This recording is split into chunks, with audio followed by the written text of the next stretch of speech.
Those that are spreading lies and misinformation as far and as wide as possible. They're not interested in victims. They're interested in themselves. Those who are cheerleading Tommy Robinson, not interested in justice.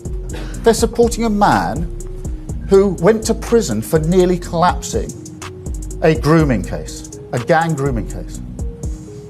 These are people who are trying to get some kind of vicarious thrill from street violence that people like Tommy Robinson promote. And those attacking Jess Phillips.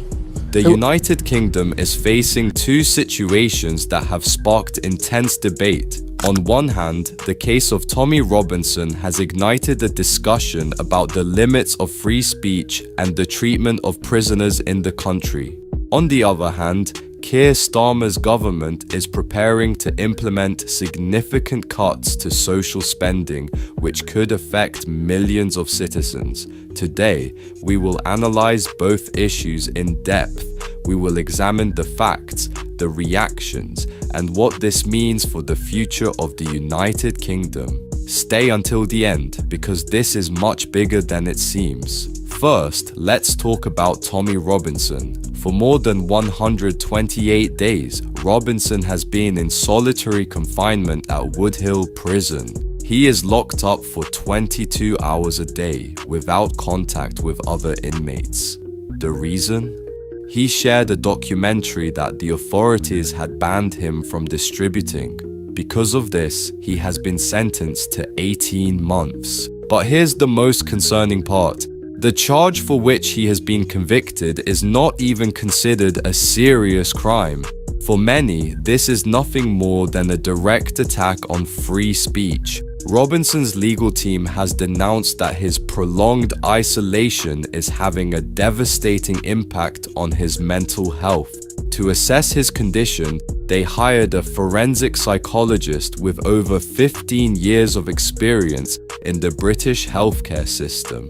The results were shocking.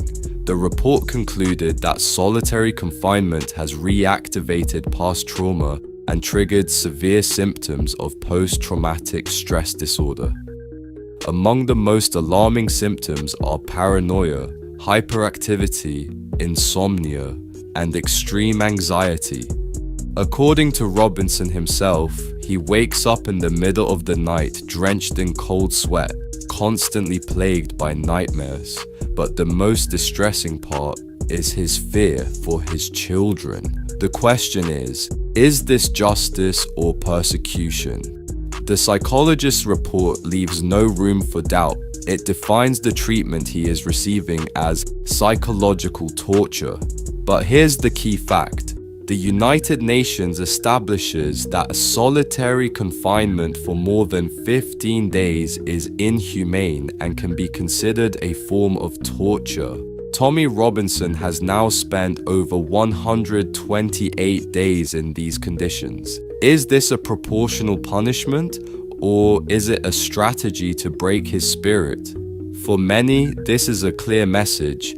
If you challenge the official narratives, you will pay the price. But this case is not just about Tommy Robinson. It's about the state's power to silence those it considers a threat. It's about how far a government can go in restricting free speech without violating fundamental rights.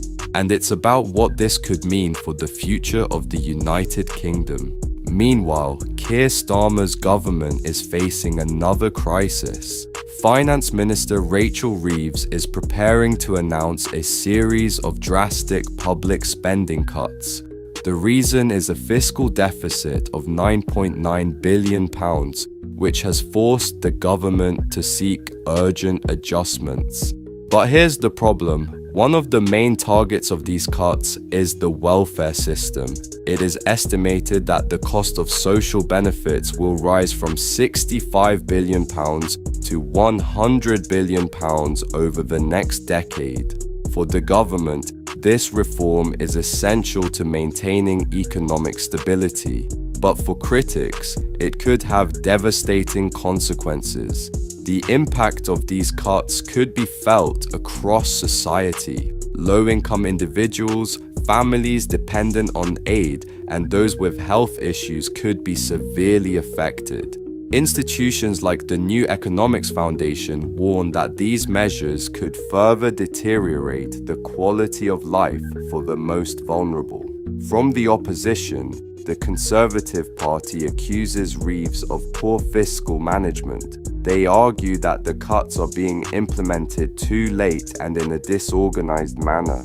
And within the left wing of the Labour Party, some factions are pushing to relax fiscal rules rather than resorting to severe spending cuts. Those that are spreading lies and misinformation as far and as wide as possible, they're not interested in victims. They're interested in themselves.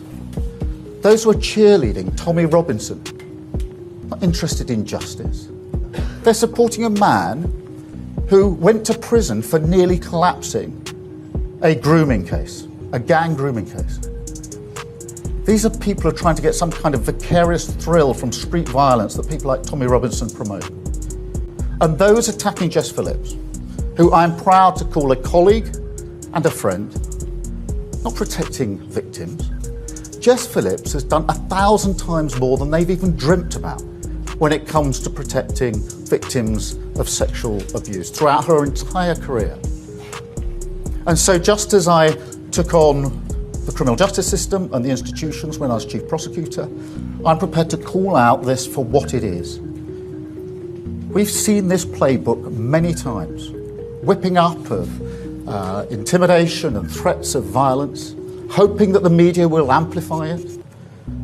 Now, Jess Phillips does not need me or anybody else to speak on her behalf.